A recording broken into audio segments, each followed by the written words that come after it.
लखनऊ के पहले दिनों की याद नवाब नवाजिश अली अल्लाह को प्यारे हुए तो उनकी इकलौती लड़की की उम्र ज्यादा से ज्यादा 8 बरस थी। इकहरे जिस्म की, बड़ी दुबली पतली, नाजुक, पतले पतले नक्शों वाली, गुड़िया सी। नाम उसका फरखंदा था। उसको अपने वालिद की मौत का दुख हुआ, मगर उम्र ऐसी थी कि बहुत जल्द भूल गई। लेकिन उसको अपने दुख का शदीद एहसास उस वक्त हुआ जब उसको मीठा बरस लगा और उसकी माँ ने उसका बाहर आना जाना कतई तौर पर बंद कर दिया और उस पर कड़े पर्दे की पाबंदी आयद कर दी। उसको अब हर वक्त घर की 4 दीवारी में रहना पड़ता। उसका कोई भाई था न बहन। अक्सर तन्हाई में रोती और खुदा से ये गिला करती कि उसने भाई से उसे क्यों महरूम रखा और फिर उसका अब्बा मियाँ उससे क्यों छीन लिया। माँ से उसको मोहब्बत थी, मगर हर वक्त उसके पास बैठी वो कोई तस्कीन महसूस नहीं करती थी। वो चाहती थी कोई और हो जिसके वजूद से उसकी जिंदगी की यक आहंगी दूर हो सके। वो हर वक्त उकताई उकताई सी रहती। अब उसको 18वां बरस लग रहा था। सालगिरह में 10-12 रोज बाकी थे कि पड़ोस का मकान जो कुछ देर से खाली पड़ा था, पंजाबियों के एक खानदान ने किराए पर उठा लिया। उनके 8 लड़के थे और 1 लड़की। 8 लड़कों में से 2 ब्याहे जा चुके थे, बाकी स्कूल और कॉलेज में पढ़ते थे। लड़की इन 6 से 1 बरस बड़ी थी, बड़ी तनोमंद, हट्टी कट्टी, अपनी उम्र से 2-2.5 बरस ज्यादा ही दिखाई देती थी। एंट्रेंस पास कर चुकी थी। इसके बाद उसके वालिदैन ने यह मुनासिब न समझा था कि उसे मजीद तालीम दी जाए। मालूम नहीं क्यों उस लड़की का नाम नसीमा था, लेकिन अपने नाम की रियायत से वो नरम और नाजुक और सुस्त रफ्तार नहीं थी। उसमें बला की फुर्ती और गर्मी थी। फरखंदा को इस महीन महीन मोंछों वाली लड़की ने कोठे पर से देखा, जबकि वो बेहद उकता कर कोई नावेल पढ़ने की कोशिश करना चाहती थी। दोनों कोठे साथ साथ थे, चुनांचे चंद जुमलों ही में दोनों मुतारिफ हो गईं। फरखंदा को उसकी शक्ल और सूरत पहली नजर में कतन पुरकशिश मालूम न हुई, लेकिन जब उससे थोड़ी देर गुफ्तगू हुई तो उसे उसका हर खुद्दो खाल पसंद आया। मोटे मोटे नक्शों वाली थी, जैसे कोई जवान लड़का है जिसकी मस्सें भीग रही है। बड़ी सेहतमंद, भरे भरे हाथ पांव, कुशादा सीना, मगर उभारों से बहुत हद तक खाली। फरखंदा को उसके बालाई लब पर महीन महीन बालों का गुबार खास तौर पर बहुत पसंद आया। चुनांचे उनमें फौरन दोस्ती हो गई। नसीमा ने उसके हाथ में किताब देखी तो पूछा, ये नावसल कैसा है? फरखंदा ने कहा, बड़ा जलील किस्म का है, ऐसे ही मिल गया था। मैं तन्हाई से घबरा गई थी, सोचा कि चंद सफ़े पढ़ लूं। नसीमा ने यह नावेल फरखंदा से लिया। वाकई बड़ा घटिया सा था, मगर उसने रात को बहुत देर जाग कर पढ़ा। सुबह नौकर के हाथ फरखंदा को वापस भेज दिया। वो अभी तक तन्हाई महसूस कर रही थी और कोई काम नहीं था, इसलिए उसने सोचा कि चलो चंद औरात देख लूं। किताब खोली तो उसमें से एक रुका निकला जो उसके नाम था। ये नसीमा का लिखा हुआ था। उसे पढ़ते हुए फरखंदा के तन बदन में कपकपियां दौड़ती रही। फौरन कोठे पर गई। नसीमा ने उससे कहा था कि अगर वो उसे बुलाना चाहे तो ईंट जो मुंदेर से उखड़ी हुई थी जोर जोर से किसी और ईंट के साथ बजा दिया करे, वो फौरन आ जाएगी। फरखंदा ने ईंट बजाई तो नसीमा सचमुच 1 मिनट में कोठे पर आ गई। शायद वो अपने रोके के जवाब का इंतजार कर रही थी। आते ही वो 4-4.5 फुट की मुंदेर पर मर्दाना अंदाज में चढ़ी और दूसरी तरफ कूदकर फरखंदा से लिपट गई और छट से इसके होठों का तूल बोसा ले लिया। फरखंदा बहुत खुश हुई। देर तक दोनों गुलमिल के बातें करती रहे। नसीमा अब उसे और ज्यादा खूबसूरत दिखाई दी। उसकी हर अदा जो मर्दाना तर्ज की थी इसे बेहद पसंद आई और वही फैसला हो गया कि वो तादम आखिर सहेलियां बनी रहेंगी। सालगिरह का दिन आया तो फरखंदा ने अपनी माँ से इजाजत तलब की कि वो अपनी हमसाई को, जो उसकी सहेली बन चुकी है, बुला सकती है। उसने अपने ठेठ लखनवी अंदाज में कहा, कोई मजायका नहीं बुला लो, लेकिन वो मुझे पसंद नहीं। मैंने देखा है लौंडों की तरह कद कड़े लगाती रहती है। फरखंदा ने वकालत की, नहीं अम्मी जान, वो तो बहुत अच्छी है। जब मिलती है बड़े अखलाक से पेश आती है, नवाब साहिब की बेगम ने कहा होगा। मगर भाई, मुझे तो ऐसा मालूम होता है कि उसमें लड़कियों की कोई नजाकत नहीं। लेकिन तुम इसरार करती हो तो बुला लो, लेकिन उससे ज्यादा रब्त नहीं होना चाहिए। फरखंदा अपनी माँ के पास तख्त पर बैठ गई और उसके हाथ से सरोता लेकर छालियां काटने लगी। लेकिन अम्मी जान, हम दोनों तो कसम खा चुकी है कि सारी उम्र सहेलियां रहेंगी। इंसान को अपने वादे से कभी फिरना नहीं चाहिए। बेगम साहिबा उसूल की पक्की थी, इसलिए उन्होंने कोई ऐतराज न किया और सिर्फ ये कहकर खामोश हो गईं, तुम जानो, मुझे कुछ मालूम नहीं। सालगिरह के दिन नसीमा आई। उसकी कमीज धारीदार पोपलीन की थी, चुस्त पायजामा जिसमें से उसकी मजबूत पिंडलियां अपनी तमाम मजबूती दिखा रही थी। फरखंदा को वो इस लिबास में बहुत प्यारी लगी। चुनांचे उसने अपनी तमाम निस्वानी नजाकतों के साथ उसका इस्तकबाल किया और उससे चंद नाज नखरे भी किए। मिसाल के तौर पर जब मेज पर चाय आई तो उसने खुद बनाकर नसीमा को पेश की। उसने कहा, मैं नहीं पीती, तो फरखंदा रोने लगी। बिस्कुट अपने दांतों से तोड़ा तो उसको मजबूर किया कि वो इसका बकाया हिस्सा खाए। समोसा मुंह में रखा तो उससे कहा कि वो आधा इसके मुंह के साथ मुंह लगाकर खाए। एक आध मर्तबा मामूली मामूली बातों पर लड़ाई होते होते रह गई, मगर फरखंदा खुश थी। वो चाहती थी कि नसीमा हर रोज आए, वो उससे चहल करे, और ऐसी नरम और नाजुक लड़ाइयां होती रही जिनसे उसकी ठहरे पानी ऐसी जिंदगी में चंद लहरें पैदा होती रही। लहरें पैदा होना शुरू हो गईं और उनमें फरखंदा और नसीमा दोनों लहराने लगी। अब फरखंदा ने भी अपनी अम्मी से इजाजत लेकर नसीमा के घर जाना शुरू कर दिया। दोनों उस कमरे में जो नसीमा का था दरवाजे बंद करके घंटों बैठी रहती, जाने क्या बातें करती थी। उनकी मोहब्बत इतनी शिद्दत इख्तियार कर गई कि फरखंदा जब कोई चीज खरीदती तो नसीमा का जरूर ख्याल रखती। उसकी अम्मी इसके खिलाफ थी, जो कि इकलौती थी, इसलिए वो उसे रंजीदा नहीं करना चाहती थी। दौलत काफी थी, इसलिए क्या फर्क पड़ता था कि एक के बजाय 2 कमीजों के लिए कपड़ा खरीद लिया जाए। फरखंदा की 10 शलवारों के लिए सफेद साटन ली तो नसीमा के लिए 5 शलवारों के लिए लट्ठा ले लिया जाए। नसीमा को रेशमी मलबूस पसंद नहीं थे, उसको सूती कपड़े पहनने की आदत थी।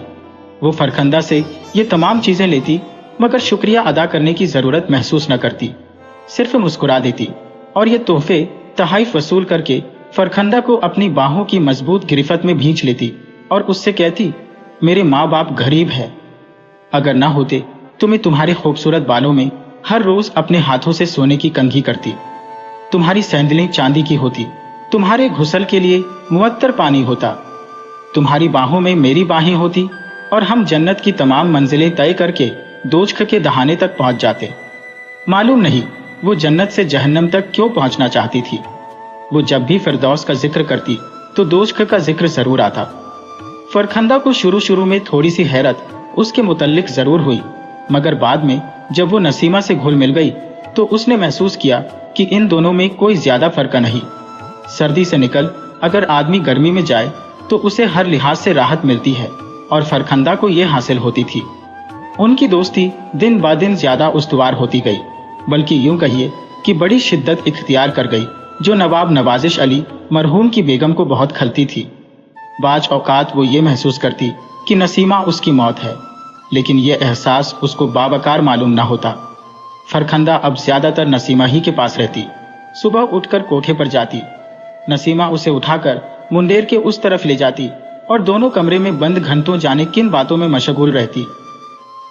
फरखंदा की 2 सहेलियां और भी थी, बड़ी मुर्दार किस्म की, यूपी की रहने वाली थी, जिस्म छीछड़ा सा, दोकली टोपियां सी मालूम होती थी, फूंक मारो तो उड़ जाए।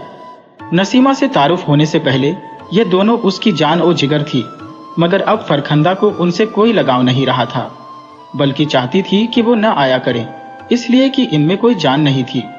नसीमा के मुकाबले में वो नन्ही नन्ही चूहियां थी जो कुतरना भी नहीं जानती। एक बार उसे मजबूरन अपनी माँ के साथ कराची जाना पड़ा, वो भी फौरी तौर पर नसीमा घर में मौजूद नहीं थी। इसका फरखंदा को बहुत अफसोस हुआ।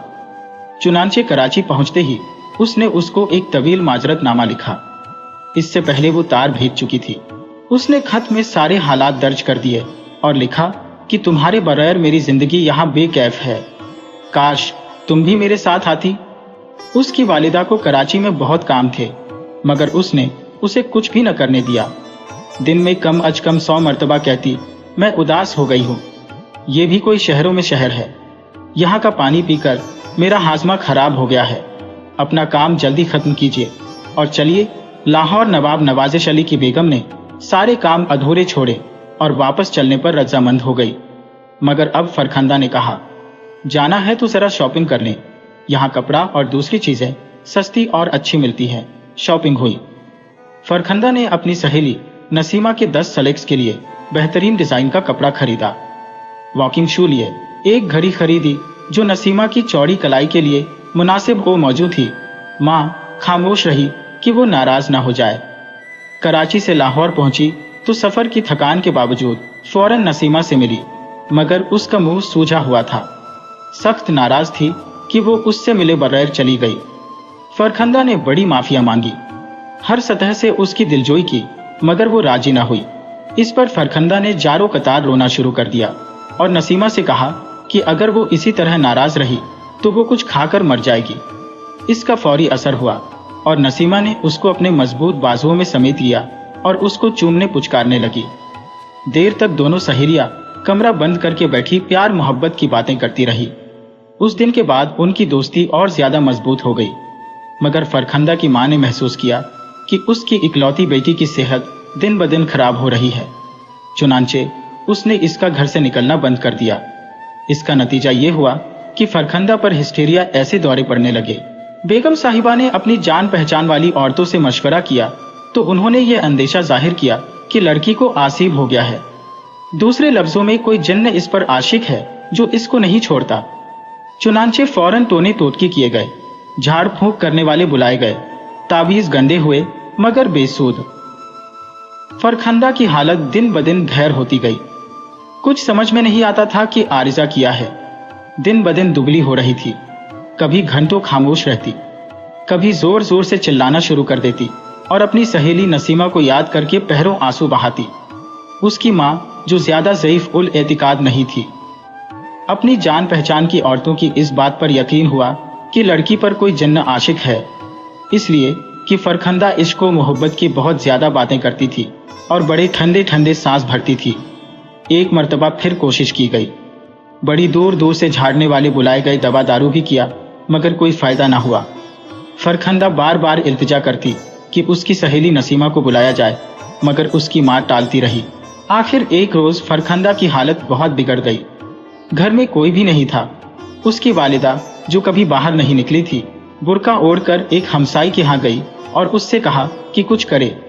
दोनों भागम भाग फरखंदा के कमरे में पहुंची, मगर वो मौजूद नहीं थी। नवाब नवाजिश अली मरहूम की बेगम ने चीखना चिल्लाना और दीवाना वार फरखंदा बेटी, फरखंदा बेटी कहकर पुकारना शुरू कर दिया। सारा घर छान मारा, मगर वो न मिली। इस पर वो अपने बाल नोचने लगी। हमसाई ने उसके हाथ पकड़ लिए, मगर वो बराबर वावेला करती रही। फरखंदा नीम दीवानगी के आलम में ऊपर कोठे पर खड़ी थी। उसने मुंडेर की उखड़ी हुई ईंट उठाई और जोर जोर से उसे दूसरी ईंट के साथ बजाया। कोई ना आया। उसने फिर ईंट को दूसरी ईंट के साथ टकराया। चंद लम्हात के बाद एक खूबसूरत नौजवान, जो नसीमा के 6 कुंवारे भाइयों में से सबसे बड़ा था और बरसाती में बैठा बीए के इम्तिहान की तैयार कर रहा था, बाहर निकला। उसने देखा मुंडेर के उस तरफ एक दुबली पत्ती नाजुक इंदाम लड़की खड़ी है। बड़ी परेशान, हाल बाल खुले हैं, होठों पर पीढ़ियां जमी है, आंखों में सैकड़ों जख्मी उमंगे सिमटी है। करीब आकर उसने फरखंदा से पूछा, किसे बुला रही है आप? फरखंदा ने इस नौजवान को बड़े गहरे और दिलचस्प गौर से देखा। मैं नसीमा को बुला रही थी। नौजवान ने सिर्फ इतना कहा, ओह चलो आओ, और ये कहकर मुंडेर के इस तरफ से हल्की फुल्की फरखंदा को उठाया और बरसाती में ले गया, जहां वो इम्तिहान की तैयारी कर रहा था। दूसरे दिन जिन गायब हो गया। फरखंदा बिल्कुल ठीक थी। अगले महीने उसकी शादी नसीमा के इस भाई से हो गई, जिसमें नसीमा शरीक न हुई।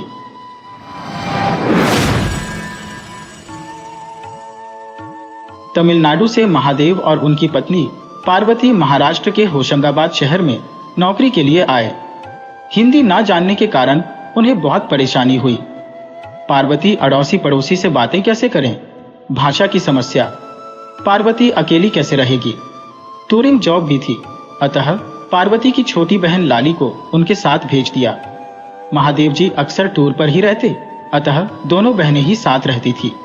बाहर ठेले वाला कुछ बेचता तो छोटी बहन लाली जाकर क्या बोल रहा है और क्या चीज है देख कर आती और अपनी बहन को बताती तो उस चीज का नाम लिखकर अपनी भाषा में और हिंदी में लिख लेती।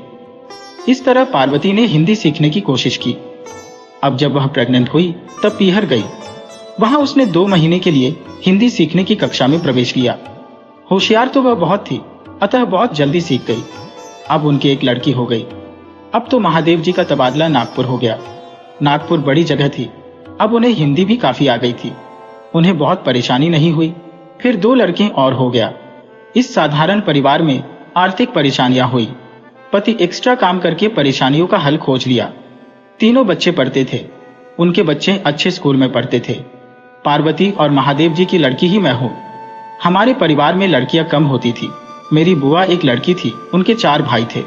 मेरी नानी भी इकलौती थी, इसलिए मैं बड़े लाड प्यार से पली। पिताजी की बहुत लाडली थी। मेरी माँ बड़ी स्ट्रिक्ट थी।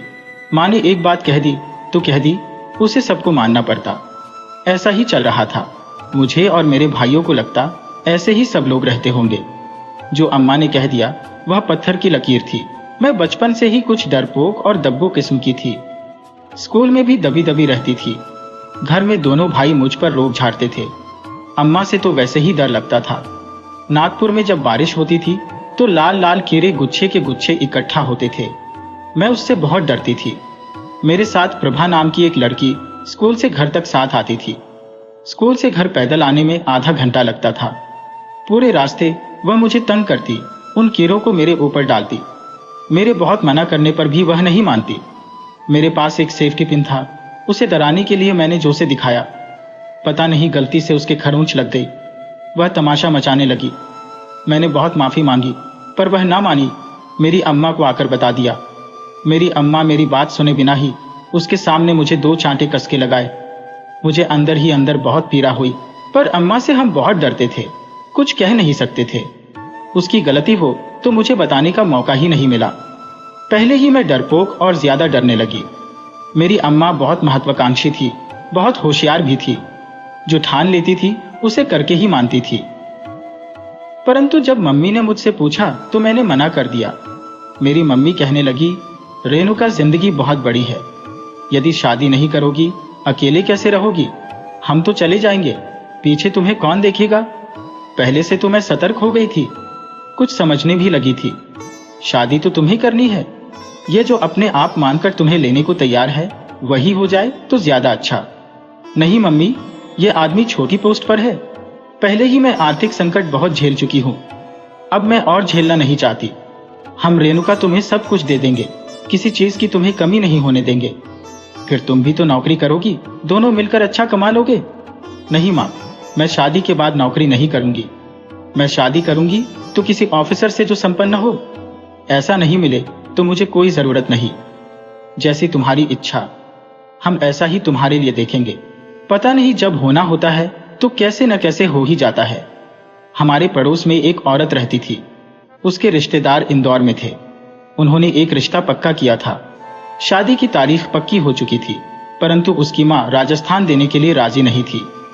उन्होंने कहा, बहुत अच्छा लड़का है, हमने देखा है। हमारी माँ तो राजी नहीं है, आप ही उससे अपनी लड़की का रिश्ता कर दो। मेरी लड़की कहती है, ऑफिसर होना चाहिए। अजी, वह लड़का मुकेश तो बड़ा ऑफिसर है, इसीलिए मेरे भाई ने उससे पक्की की थी। पर अम्मा की जिद है, राजस्थान में नहीं दूंगी इतनी दूर। लड़की को देखना चाहूं तो देख नहीं सकूंगी। अब क्या करें? अम्मा ने यह बात पापा से बताई। पापा तो बहुत सीधे थे। उन्होंने डायरेक्ट लड़के मुकेश को ही पत्र लिख दिया।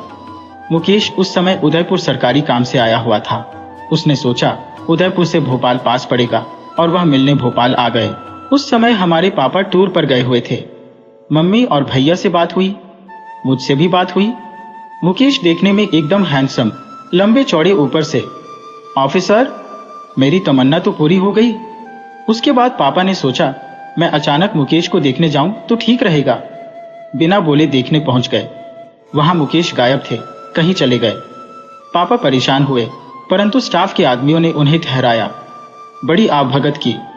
उन लोगों ने कहा, मुकेश साहब आज ही बाहर गए हैं, परसों आ जाएंगे, आप आराम से रहिए। मरता क्या न करता। पापा चुपचाप वहां इंतजार करते रहे। तीसरे दिन मुकेश जी बैलगाड़ी में बैठकर आए, क्योंकि वहां एक ही बस चलती थी। उसे छोड़ दो तो दूसरी बस दूसरे ही दिन मिलती थी। स्टाफ के लोगों ने उन्हें बताया आपसे मिलने कोई आया है। उन्हें बड़ा आश्चर्य हुआ। उस जमाने में मोबाइल तो क्या फोन भी नहीं होते थे, क्या कर सकते थे। खैर, पापा जब वहां रहे तो लोगों से पूछा, इनकी शादी हो गई क्या? उन्होंने कहा, हो गई होगी, इनकी पत्नी यहां नहीं रहती, शायद गांव में रहती होगी। पापा ने सोचा, देखो, इन्हें तो पता ही नहीं कि उनकी शादी नहीं हुई है। कैसी विचित्र बात है। पापा को ऐसा नहीं लगा कि उनके गांव में जाकर मुझे पूछताछ करनी चाहिए। मुकेश जी से पूछा। उन्होंने कहा, मेरे बाबूजी ने एक जगह मेरी सगाई की थी। मेरे होने वाले ससुर जी ने मुझसे कहा, मेरे घर आओ, मैं तुम्हें जीवन कैसे जीना चाहिए सिखाऊंगा। अब मैं यह कैसे मान सकता हूं, आप बताइए। मैंने जाने से मना कर दिया। फिर क्या, बाबूजी भी नाराज हो गए, होने वाले ससुर जी भी। मैंने तो मना ही कर दिया, मैं वहां शादी करूंगा ही नहीं। बाबूजी ने कह दिया, अब मैं तेरी शादी करूंगा ही नहीं। मैंने सोचा, मैं किसी बंदिश में नहीं रहूंगा। यदि कोई अच्छी लड़की मिल जाए तो मैं अपने आप शादी कर लूंगा। क्यों साहब, बात ठीक है ना? मुकेश ने बोला। बिल्कुल सही। पापा जी को लड़का बड़ा पसंद आ गया। सही बात बोलता है, सोच बिल्कुल सही है। हमारी बेटी के लिए एक ऐसा ही लड़का चाहिए। उन्हें तो ऐसा लगा उनकी मन की मुराद पूरी हो गई है। घर में आकर बताया, घर वाले भी बड़े खुश हो गए। लड़का मुकेश स्वतंत्र विचारों का है, लड़की यहां पर खुश रहेगी। मुकेश को कह दिया, हम सब तैयार हैं। मुकेश ने भी कह दिया, मैं तैयार हूं। मैं ए फाइनल में थी। जवान लड़की के मन में लड्डू तो फूटते ही है। पापा मम्मी को लगा हम बेकार में इतने परेशान हो रहे थे, हमें तो बहुत बढ़िया लड़का मिल गया। लड़के मुकेश को बुलवाया गया। आ जाइए, शादी पक्का वक्का कर देते हैं। मुकेश जी पधार तो गए, पर कोई भी बात सीधे तरह से कह नहीं रहे थे। कह रहे थे, इसे एमए फाइनल कर लेने दो, फिर करेंगे। हमारे बीच में समझौता करने वाले एक डॉक्टर दंपत्ति बीच में थे। उन्होंने भी कहा, एमए तो कर ही लेगी। मुकेश जी बोले, जरूर क्यों नहीं, शादी एमए के बाद ही होगी, अभी सिर्फ पक्का कर दीजिएगा। मम्मी मेरी अड़ गई, शादी अभी करनी है तो हम सगाई करेंगे, वरना सगाई भी हम बाद में ही करेंगे। इतने दिनों तक शादी को रोकना ठीक नहीं। मुकेश जी अपनी जिद पर अड़े हुए थे। रात काफी देर तक बहस हुई। आखिर मेरी मां ने कहा, हम यहां शादी नहीं करेंगे। यह आदमी एक डिसीजन भी ले नहीं सकता, वह आगे क्या करेगा। मेरी मां तो तेज तर्रार और होशियार भी थी। अम्मा ने डिसीजन ले लिया, यहां नहीं करना। रात को सब सो गए। सुबह जब उठे तो मुकेश जी बोले, माता जी मैं तैयार हूं। फिर चारों तरफ खुशी का वातावरण हो गया और शगुन के 101 रुपये देकर रोका हो गया। शादी की डेट 30 नवंबर को फिक्स हो गई। उनको वापस जाने के लिए ट्रेन कब कब है पूछने के लिए बड़ी भैया को स्टेशन भेजा। भैया बोला, दोपहर को 12 बजे ट्रेन है। खाना खिलाकर मुकेश जी को रवाना कर दिया। मुकेश जी स्टेशन पहुंचे तो पता चला ट्रेन दिन के नहीं रात के 12 बजे है। अब मुकेश को सारा दिन स्टेशन पर ही गुजारना पड़ा। मुकेश जी रात के 12 बजे ट्रेन में बैठे मन ही मन सोच रहे थे कि इस लड़के ने ऐसा क्यों किया। हमें तो यह बात बताई नहीं। यह बात तो शादी के बाद पता चली। जब मुझसे पूछा, तुम्हारे भाई ने ऐसे क्यों किया, तब मुझे पता चला मेरा भाई ऐसे करने वाले में से तो नहीं है, परंतु सीधा है। दिन के या रात के 12 बजे ध्यान नहीं दिया, यह उसकी गलती थी। मेरी मां को बहुत चिंता हुई कि क्या होगा, कैसे होगा, जो होगा ठीक होगा क्या, मुकेश ठीक रहेगा क्या, कोई धोखा तो नहीं होगा। हमारे पिताजी तो मुकेश शर्मा जी की तारीफ करते ना, अगाते थे। शादी तो सिंपल ढंग से करनी थी। खास परिवार के 2-3 मित्रों को बुला लिया था ताकि गवाही दे सकें। दूल्हे मुकेश जी ने कहा था, मेरे बाबूजी तो नहीं आएंगे, पर मेरा छोटा भाई किशन और 1-2 लोग आ जाएंगे। पर ऐन वक्त पर सिर्फ दूल्हा मुकेश ही आया। ऐन वक्त पर कर भी क्या सकते थे। अम्मा तो बहुत परेशान हुई। मेरे पापा ने ज्यादा चिंता नहीं की। मन में उठे संशय को दूर न कर पाने पर भी शादी कर दी। भगवान के ऊपर भार डाल दिया। भगवान जो करेगा भला करेगा, ऐसा सोच लिया। बहुत ही साधारण ढंग से शादी कर दी गई। मेरी माँ मेरे लिए बहुत सारे गहने चांदी के बर्तन सब देने लगी। तो उनके मित्रों ने कहा, अभी ज्यादा मत दो, एक बार जाकर आने दो फिर देना। फिर भी बहुत कुछ दे दिया। दूसरे दिन तो नहीं, तीसरे दिन मैं और मुकेश जी गंतव्य स्थान की ओर रवाना हो गए। न बारात, न लोग, न रिश्तेदार, बड़ा ही अजीब सा माहौल था। पता नहीं मेरे माँ बाप ने भी कैसे मुझे भेज दिया। अभी सोचो तो मुझे आश्चर्य होता है। उस समय मैं डरी नहीं, पता नहीं क्यों। जब जो होना होता है शायद इसी को कहते हैं, होनी को कोई टाल नहीं सकता। सीधी गाड़ी तो थी नहीं, 3-4 जगह गाड़ी बदलकर जयपुर पहुंचे। जयपुर से छोटे गांव में पहुंचना था। रास्ते में पति मुकेश फरमाते हैं, वहां सबसे यह मत कहना अभी शादी हुई है, यूं कह देना पहले से शादी हुई है। ऐसा क्यों? ऐसा क्यों? इनकम टैक्स ज्यादा लगता है ना, इसीलिए मैंने सबसे कहा हुआ है कि मैं शादीशुदा हूं। मुझे तो ऐसा लगा मेरे सिर पर किसी ने हथौड़ा मार दिया हो। इनकम टैक्स के बारे में मैं कुछ भी नहीं जानती थी। वह उसे सच साबित कर रहे थे। अब सीधी सादी लड़की, मैं भी उसे सही मान लिया। वहां गई तो मेरी बड़ी आवभगत हुई। चपरासी ने खाना बनाया। वहां लाइट भी नहीं थी। बहुत बड़ा पुराना महल था। सर्दी का मौसम, जल्दी ही अंधेरा हो जाता था। हम शाम को 6 बजे पहुंचे। अंधेरा हो गया था। मुझे तो भूत बंगला लगा। डरते डरते सीढ़ियां चढ़ी। ऊपर की मंजिल में रहने का मकान था। इतने विशाल कमरे जिसमें हमारा पूरा घर समा जाए। खाना खाकर सो गए। सवेरे उठकर देखा तो एक पोस्टकार्ड पड़ा था। मैं उत्सुकतावश उसे उठाकर पढ़ने लगी। प्रिय बेटा, यहाँ राजी खुशी है। वहां तुम ठीक होगे। अपने स्वास्थ्य का ख्याल रखना। तुमने शादी की बात लिखी थी। खुशी की बात है, तुम शादी कर लो। कोई चिंता मत करो। अभी एक नया कानून पास हुआ है। सरकारी कर्मचारी भी एक बीवी होते हुए दूसरी शादी कर सकता है। तुम कोई चिंता मत करो। मुसलमान भी तो कई बीवी रख सकते हैं। मेरा सिर चकराने लगा। ये क्या लिखा है? मैंने पूछा। मेरी शादी हो गई थी, क्या करूं कुछ समझ में नहीं आया। मेरा दिमाग खराब हो गया। 24 साल की लड़की क्या करती? फोन की सुविधा तो उस जमाने में था ही नहीं।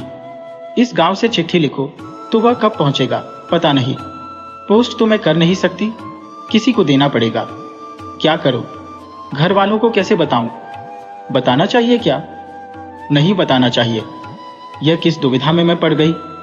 चपरासी ने आकर बताया, आपसे मिलने कोई आया है। उस अनजान औरत से मैं क्या कहती। उसका आदर सत्कार किया। चपरासी चाय बनाकर लेकर आया। मैंने अपनी लाई हुई मिठाइयां उन्हें दी। आप आ गई, हमें बहुत अच्छा लगा। अब आप गांव में मत जाना, यही रहना, हम लोगों को अच्छा लगेगा। क्या जवाब दूं, सोचूं। इससे पहले पति मुकेश बोले, अजी ये पढ़ रही है ना, अभी थोड़े दिन में चली जाएगी, एग्जाम देकर आ जाएगी। गांव में भी तो रहना पड़ेगा। मैं बेवकूफ जैसे हंस दी। ये क्या हो रहा है? मेरे तो कुछ भी समझ में नहीं आया। मैंने पहुंचने की कुशलता का पत्र मम्मी पापा को भेज दिया था। इससे ज्यादा मैं और क्या करती। मुझे लगा कब मैं भोपाल जाऊं और सब कुछ मां को बता दूं।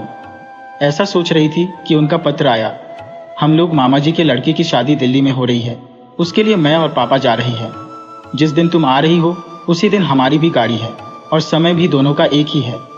तुम्हें देखने की बड़ी इच्छा है, पर क्या करें, तुम्हारी गाड़ी आने का समय और हमारी गाड़ी के रवाना होने का समय एक ही है। शायद हम तुमसे मिल नहीं पाए। हम घर पर नहीं है तो क्या, तुम्हारे भैया भाभी, छोटा भाई सब लोग हैं। हम 2 दिन में आ जाएंगे, चिंता मत करना। मुझे तो ऐसा लगा आसमान मेरे सर पर गिर पड़ा हो। मैं जाने की इतनी उत्सुकता में हूँ, यह सब बातें मैं बताऊं कि मैं क्या करूं। यहाँ तो यह लोग जा रहे हैं। मन बहुत ही खिन्न हुआ। किसी से कुछ कह नहीं सकती। कभी कोई मिलने आ जाता, कभी कोई। दिसंबर की छुट्टियां थी। स्टाफ पूरा चला गया। सिर्फ 1-2 फैमिली वाले रह गए थे। एक जैन परिवार मुकेश जी से बोला, यहाँ पास में एक जैन मंदिर है जो बहुत सुंदर है, माता जी को दर्शन करा लाते हैं। वहां पर सभी मुझे माता जी कहते थे। एक बुजुर्ग से चपरासी मुझे माता जी कहता था। मुझे बड़ा अजीब लगा। मुकेश जी से कहा तो वे बोले, वह तुम्हारी रिस्पेक्ट करता है, इसीलिए माता जी बोलता है। तुम्हें बुरा मानने की क्या बात है? तुम्हारे दक्षिण में तो कुंवारी लड़की को भी अम्मा कहते हैं। वह अलग बात है, वहां सभी के नाम के पीछे अम्मा लगाते हैं। यहां तो ऐसा नहीं होता। ज्यादा बहस करने की जरूरत नहीं है, कह दिया रिस्पेक्ट करते हैं। मैं चुप तो हो गई, पर मन व्यतीत हुआ। अब भोपाल पहुंच गए। माँ और रिश्तेदार जो दिल्ली जाने के लिए खड़े थे, उनकी गाड़ी लेट थी, अतः मुझे देखने हमारे प्लेटफार्म पर आ गए। मेरा दिल भर आया, आंखों से आंसू बहने लगे। सब लोग कहने लगे, अरे क्या हो गया, 2 दिन में तो हम आ जाएंगे, अब रोना धोना नहीं चलेगा। अब तो ससुराल में ही रहना पड़ेगा। अम्मा के पास कब तक रहोगी? मेरी व्यथा तो मैं ही जानती थी। खैर मैं घर आ गई। घर में सब थे। मम्मी पापा नहीं थे, पर मुझे घर सूना लग रहा था। सबसे मैं क्या कहती? सब लोग बहुत खुश थे। भाभी ने सोचा होगा, चलो ये अपने ससुराल चली गई तो मुझे भी आराम हो जाए, मेरा ही राज होगा। पता नहीं 2 दिन कैसे मैंने निकाले, ये तो मैं ही जानती हूं। खैर वह दिन भी आया, वे लोग चले गए। मेरी अम्मा जब एकांत में थी तब मैंने बताया, यह आदमी तो शादीशुदा है। वे दंग रह गईं, पर मुझसे बोली, तुम किसी से कुछ ना कहना। उनकी पापा से बात हुई, उन्होंने भी कहा, चुप रहो, जो हो गया सो हो गया, जो बन गया वह मोती है, अब कुछ नहीं हो सकता। तुम्हारे भाइयों को भी या किसी को भी यह बात मत कहना। भाइयों से कहोगी तो तुम्हारी इज्जत ही कम होगी, और तुम्हारे पति की भी वे लोग इज्जत नहीं करेंगे। क्या यह एक तरह से ऑनर किलर नहीं था? किसी की आत्मा और दिल का ऑनर किलर तो था ही, पर उस समय मैं समझ नहीं पाई। बहुत ही सादी सोचने की शक्ति मुझ में नहीं थी।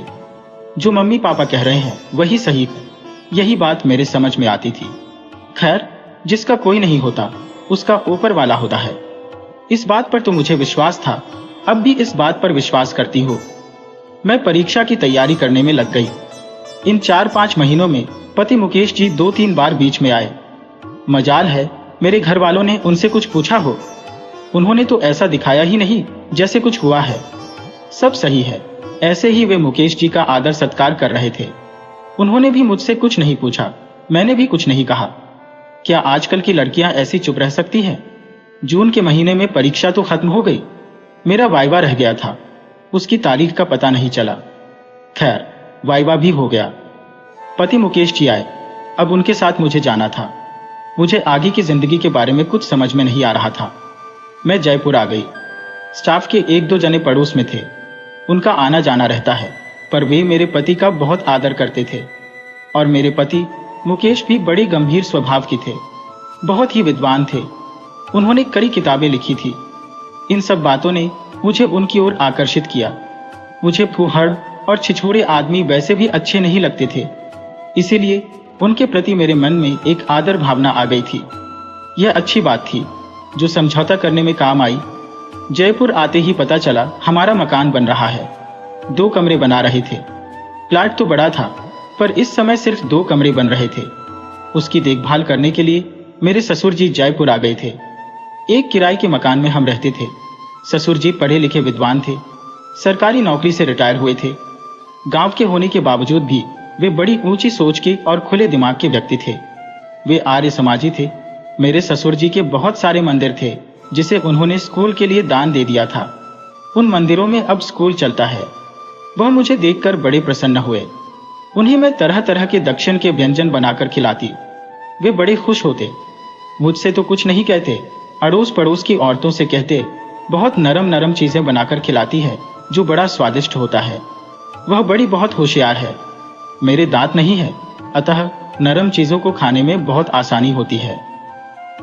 औरतें बताती तो मुझे भी अच्छा लगता। शाम को मेरे पति आते तो वे जो मकान बन रहा है उसे देखने जाते। वही जंगल भी था, सुनसान था। मुझे लौटा साथ में लेकर आने को कहते। मुझे उसको उठाकर लाना अच्छा नहीं लगता, मैं थैले में रखकर ले जाती। अब मेरे ससुर जी पड़ोस की औरतों से कहते, मेरा बेटा खाने की चीजें लाता है, उसे मेरी बहू थैले में ले जाकर जहां मकान बन रहा है वहां खाते हैं। मुझे नहीं देती। जब उन लोगों ने यह बात मुझे कही तो मैंने उन्हें बताया, मैं थैले में लौटा लेकर जाती हूँ। मुझे लौटे को पकड़कर ले जाना अच्छा नहीं लगता। मैं तो चॉकलेट भी लाती हूँ, उन्हें देती हूँ। क्या करें, बुजुर्ग आदमियों को वहम होता रहता है। गांव के आदमियों को तो ज्यादा ही ऐसा लगता था। आज अच्छा मुहूर्त का दिन है, ऐसा कह के मेरे नंदेव जी ने मकान का मुहूर्त और कर दिया। बाहर का गेट नहीं लगा, लैट्रिन नहीं बनी। मुहूर्त होने पर गांव से 15 आदमी आ गए। उन लोगों ने मेरे पति को सलाह दी, इसी मकान में रहो। मेरे पतिदेव ने उनकी सलाह मान ली। वे सब गांव के लोग थे, बाहर जंगल में निमटने जाते। मेरी तो शामत आ गई। मैं कभी गांव में रही नहीं। मुझे बहुत रोना आया। मैंने पिताजी को लेटर लिखा। हमें लैट्रिन के लिए बाहर जंगल में जाना पड़ता है। गर्मी के दिन है, डर लगता है। मेरे पिताजी ने कहा, जयपुर तो बड़ा शहर है, मैंने देखा हुआ है, वहां लैट्रिन कैसे नहीं है? इतने में मेरी तबीयत खराब हो गई। डॉक्टर ने बेड रेस्ट के लिए कह दिया। यहां पर बेड रेस्ट कैसे हो सकता था? लैट्रिन के लिए तो जंगल में जाना पड़ता। बाहर बाउंड्री वॉल के पास नल था, वहां से पानी भरकर लाना पड़ता था। मेरे तो कुछ समझ में नहीं आया। इनके ऑफिस में जब कुछ लोगों को पता चला तो एक कश्मीरी ने अपनी पत्नी से बात की। उनकी पत्नी बहुत समझदार थी, वह मुझे देखने आई। उन्होंने मेरे पति से बात की, वे मुझे हॉस्पिटल ले गई। वहां मेरी तबीयत बहुत खराब हो गई, मुझे एडमिट कर लिया गया। वहां उस कश्मीरी जी की पत्नी मुझे खाना लाकर देती थी। बड़े शरीफ लोग थे। डॉक्टर को जब सब बातें पता चली, उन्होंने मेरे पति से कहा, आप अपनी पत्नी को उनके पीहर भेज दीजिएगा, यहां भी ठीक नहीं हो सकती। मेरे पति को भी बात समझ में आ गई और मुझे पीहर छोड़ आए। खैर, मैं 6 महीने भोपाल में रही। वहां भी कुछ दिन घर में है, कुछ दिन हॉस्पिटल में रहना पड़ा। ऐसा करते करते मेरी बेटी भी हो गई। बिटिया जब 40 दिन की हो तब पति मुकेश मुझे लेने आए। मैं उनके साथ जयपुर आ गई। गर्मी की छुट्टियां में मेरे देवर के बच्चे आ गए। उनका जो बड़ा लड़का था वह बड़ों जैसी बात करता था। उसने कहा, ताऊ जी की पहले एक शादी हुई थी, वह गांव में रहना नहीं चाहती थी, तो बड़े ताऊ जी जो घर पर थे उन्होंने ताई जी को पीहर ही छोड़कर आ गए। ताऊ जी की छुटपन में शादी हो गई थी। ताऊ जी पढ़ते थे। मैंने पूछा, तेरे ताऊ जी ने कुछ नहीं कहा? उन्हें तो पता ही नहीं था। घर आई तो पता चला वे कुछ बोलते नहीं थे। वे वापस कॉलेज चले गए। मुझे एक दूसरा जबरदस्त सदमा लगा। बेटी गोद में, नौकरी भी छोड़ चुकी थी मैं। क्या करूं, कुछ समझ में नहीं आया। मैं तो सोचकर आई थी मुझे नौकरी करनी नहीं, पर इन सदमों को बर्दाश्त करके कैसे रहूं? क्या करूं, किससे कहूं? वह लड़का फिर बोला, मेरे पिताजी की भी तो 2 शादी हुई है। पहली मर गई थी, फिर दूसरी शादी की। अब मेरा गुस्सा परवान चढ़ गया था। पति तो घर पर थे नहीं। मैंने ससुर जी से पूछा, क्या आपके घर सबकी 10-10 शादियां होती है? नहीं, ऐसी बात नहीं। फिर कैसी बात है? आपकी कितनी शादी हुई? मेरी तो एक ही हुई। आपके बेटों की? उनकी शादियां परिस्थितिवश हुई। आपके बेटे की 2 शादियां हो चुकी है और दोनों जिंदा है। अभी पता चला है कि वह गांव में अपने पीहर में रहती है। दूसरी का अता पता नहीं। वे आ गई तो मेरा क्या होगा? क्या बात करती हो, वे नहीं आएगी। उसके बाद मेरी क्या गत हुई होगी आप सोच सकते हैं। कई बार कोई दरवाजा खटखटाता तो मुझे लगता उनमें से कोई आ गई है। डर के मारे मैं कांपने लगती। फिर पता चलता कोई और है। किसी भी अनजान औरत को देखकर मुझे ऐसा लगता शायद वही आई है। क्या मुझसे लड़ेंगी? मैं उसे क्या जवाब दूंगी? मुझे इसके अलावा कुछ सोचता नहीं था। इन विचित्र परिस्थितियों के बीच में मैं फिर से प्रेग्नेंट हो गई। कुछ सोचूं, समझूं, इसका मौका ही मुझे नहीं मिला। घर वालों से भी कुछ नहीं कहा। फिर मेरी डिलीवरी कौन कराता? मुझे फिर पीहर ही जाना पड़ा। मेरा मन बहुत दुखी था, पर किसी से कुछ कहने की इच्छा नहीं हुई। अब की डिलीवरी भी सिजेरियन हुई। सारे टांके पक गए। जब मन ठीक नहीं हो तब सब कुछ गलत ही होता है। पर यह बातें किससे कहती, कैसे कहती? 2 बच्चों को लेकर क्या पीहर में रहती? बेशर्माई की भी एक हद होती है। 40 दिन होते ही मां के साथ जयपुर आ गई। दोनों बच्चों को संभालना बहुत मुश्किल था। इसी तरह 1 साल निकाल दिया। उसके बाद मुझे लगा मुझे अपने पैरों पर खड़े होना है। पति के रिटायरमेंट में केवल 8 साल बाकी थे। इनको देखकर उम्र का अंदाजा नहीं लगता था। मुझे तो वह भी अभी पता चला। किसे दोष देती? यह सब मेरे तकदीर का ही दोष है। मनुष्य संसार में कितने तरह के हैं जिसका आप अंदाजा भी नहीं लगा सकते। आप ऐसे लोगों से नहीं मिले तो आपको पता ही नहीं कि ऐसा भी होता है। ये समझने में आपको समय लगेगा। एक दिन इनके ऑफिस वाले मिले। उन लोगों को मुझे देखने से ऐसा लगता था कि मैं नौकरी करती हूं। तो उन्होंने देखते ही पूछा, मैडम आप नौकरी करती है? कहां करती है?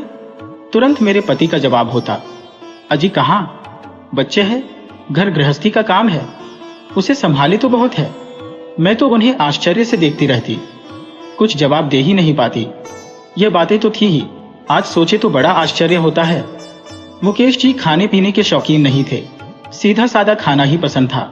बिना नमक की सब्जी भी दे देते तो चुपचाप खाकर चले जाते, कभी कुछ नहीं कहते। जब मैं खाने बैठती तब पता चलता कि सब्जी में नमक नहीं है। ऑफिस से आने पर मैं पूछती, आपने बताया नहीं सब्जी में नमक नहीं था। हाँ, पता तो लगा, पर मैं बोला नहीं। इन सब बातों से मैं बहुत प्रभावित हो गई थी। हमारे घर में पिताजी और भैया ऐसा होने पर हंगामा मचा देते। तब मुझे लगता, मुकेश जी को तो 7 खून माफ कर देना चाहिए। किसी की चुगली करना या बुराई करना उन्हें बिल्कुल पसंद नहीं था। आप किसी के बारे में बोलो तो भी कह देंगे, अरे हमें किसी से क्या लेना देना, तुम अपना काम करो। कोई आकर घंटों बैठकर उनसे बातें करता। उसके जाने के बाद मैं पूछती, क्या कह रहा था?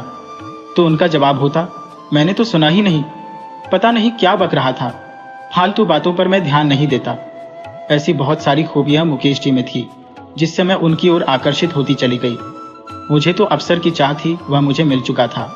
उसके लिए मुझे बहुत कुछ चुकाना पड़ा। राजस्थान यूनिवर्सिटी से एडल्ट एजुकेशन में बीएड किया। मुझे नौकरी तो बड़ी अच्छी मिली, जीप वगैरह भी मिली, पर रात को जाना पड़ता, ये कैसे संभव होता? बच्चे छोटे थे, पति का ट्रांसफर दूर हो गया था।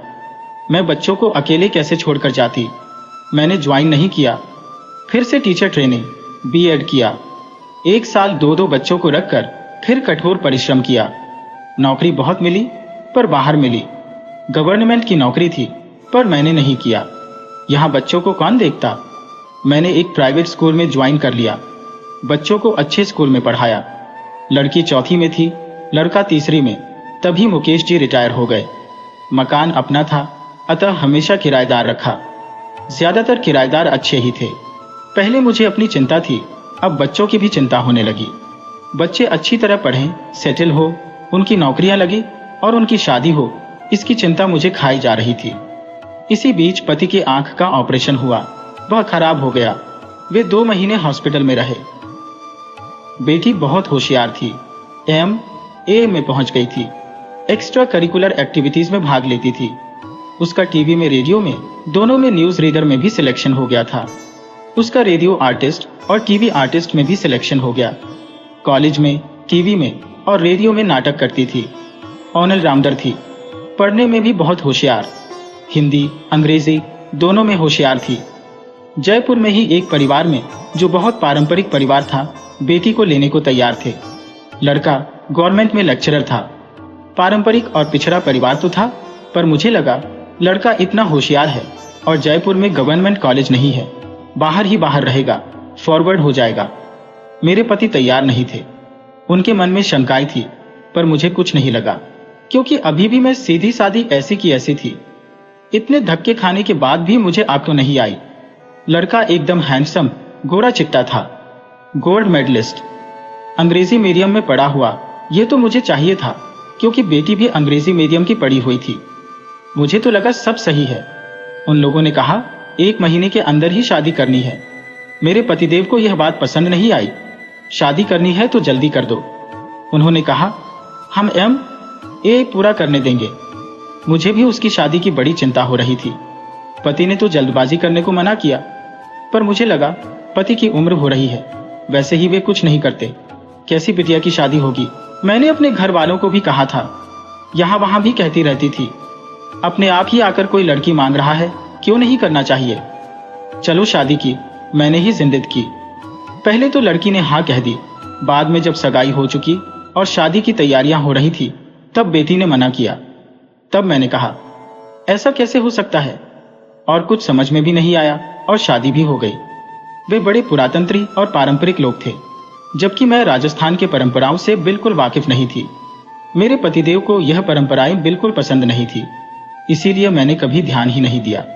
लड़की की शादी इस तरह पारंपरिक परिवार में करने के पहले सोचना चाहिए, पर यहाँ पर भी मैंने गलती की, जिसका खामियाजा न केवल मुझे बल्कि बेटी को भी बहुत भुगतना पड़ा और अभी भी भुगत रही है। उसकी वजह से मैं दुखी हूँ, पर सहना तो उस बच्ची को ही पड़ रहा है ना। इसी तरह सब निपटा ही था कि मेरे पति का एक्सीडेंट हो गया।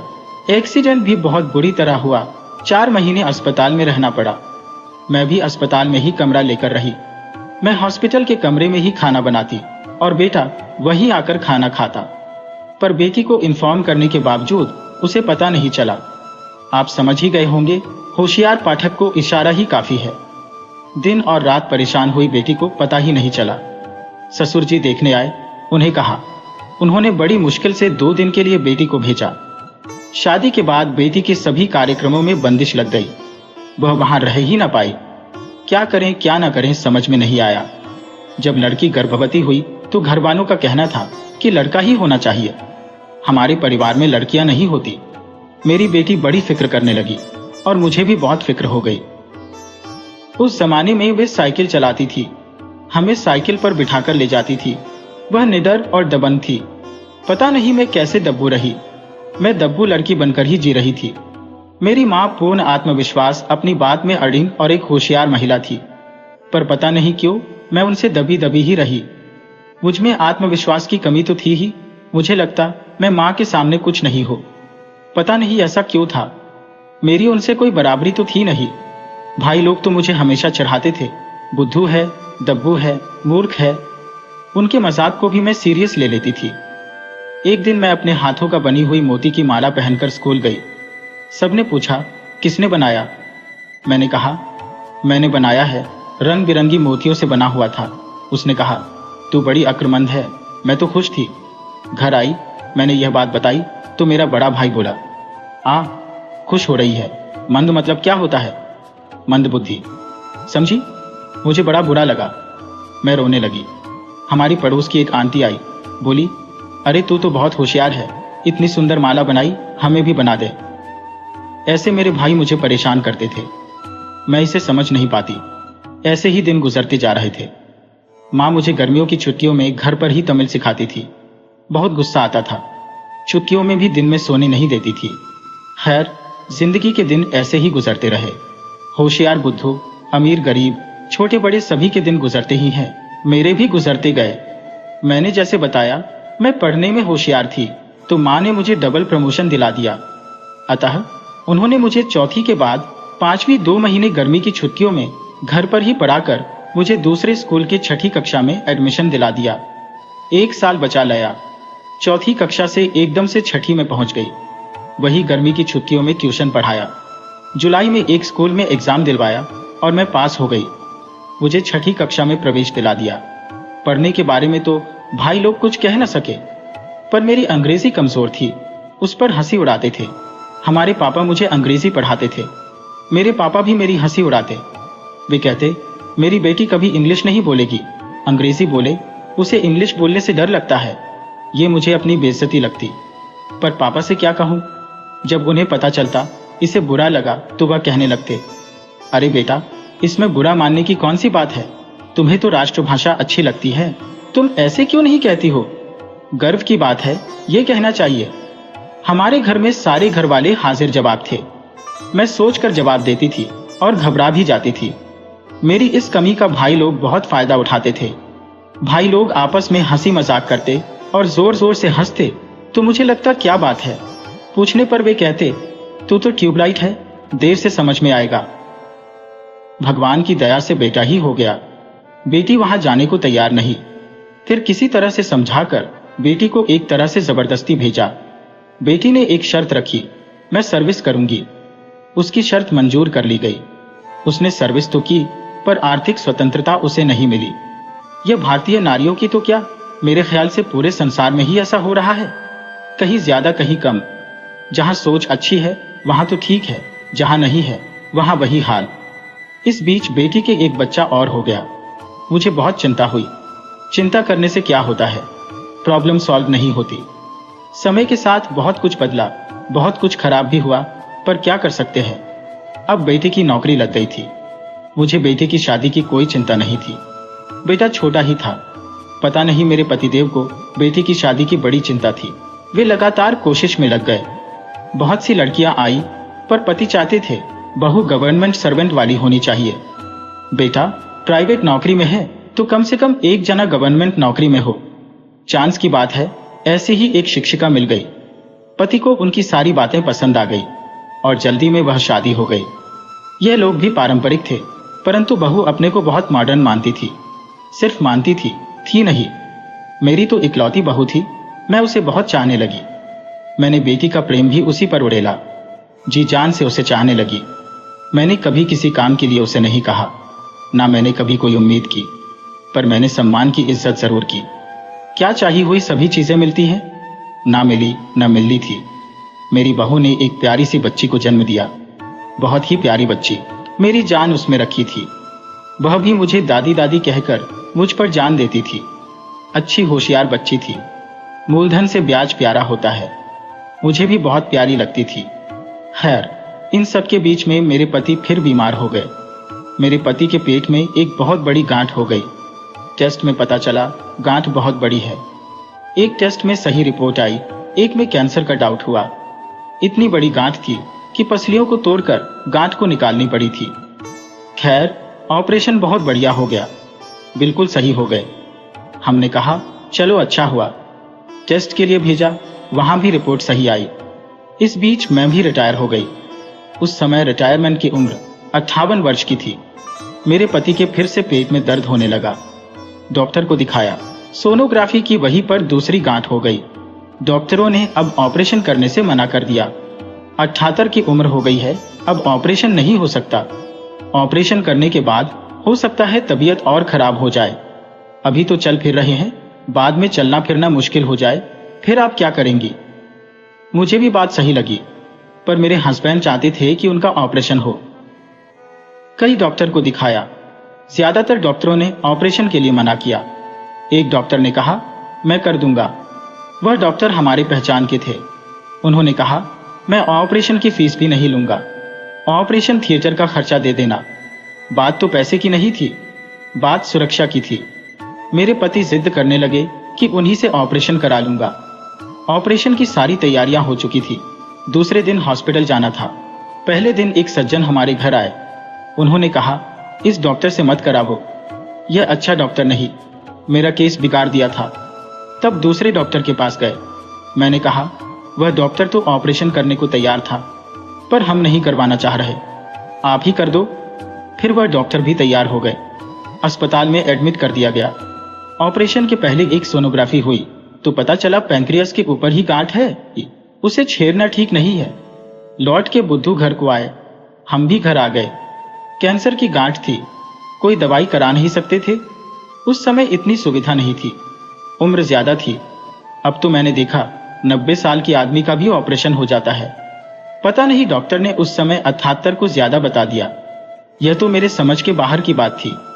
जितनी सेवा कर सकते थे मैंने किया। अकेले ने बहुत संभाला। इस बीच बहू के एक और बच्चा हो गया। बेटा भी बिजी हो गया, उसकी अपनी फैमिली हो गई। खैर, जीवन मरण किसी के हाथ में नहीं है। उन्हें जाना था, चले गए, उसको कोई रोक नहीं सकता था। मैं इस दुख को सहन न कर पाई। एक तो जाने का गम, दूसरा दूसरों का साथ न देने का गम। साथ न दे कोई बात नहीं, कुचरनी तो ना करें, यह सहन शक्ति के बाहर की बात थी। मेरे बेटे और मेरे पति की सोच में बहुत अंतर है। बेटा आर्थिक मामलों में ही उलझा रहता था, उसमें आगे सोचने समझने की क्षमता ही नहीं थी। ऐसे लोगों को आप समझा भी नहीं सकते, उन्हें लगेगा आपको समझ ही नहीं है। समझदारी का ठेका उन्होंने लिया है, जो वे कहते हैं वही ठीक है। उसके कई विकल्प हो सकते हैं, ऐसा भी वे नहीं सोच सकते।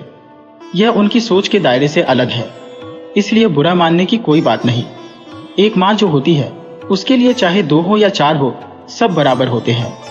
लड़की हो या लड़का, उसके लिए समान है। हाँ, यह जरूर है, लड़का हमेशा साथ रहता है, लड़की कभी कभी आती है, उसके लिए कुछ देने की इच्छा होती है। क्या यह पाप है? क्या यह गलती है? इसका मतलब लड़की को ज्यादा चाहते हैं? इन बातों का आप क्या जवाब दोगे? माँ की 2 आंखें होती है, वह एक को भी नहीं फोड़ सकती। बच्चे इस बात को नहीं समझते। भड़काने वाले भड़काकर चले जाते हैं, भड़कने वाले और भड़क जाते हैं। यह किसका कसूर है? अब इन बातों पर मैं ध्यान नहीं देती। मैं अपने आप में मस्त रहती हूँ, परंतु कुछ लोग आपसे सहानुभूति रखने के नाम से ऐसी बातें पूछ पूछ कर आपको दुखी कर देते हैं। ऐसे लोगों को मैं साफ कह देती हूँ, आप ऐसी बातें मुझसे न किया करें। यदि करनी है तो मुझसे बात न करें, क्योंकि इससे मेरा दिल बड़ा दुखी हो जाता है।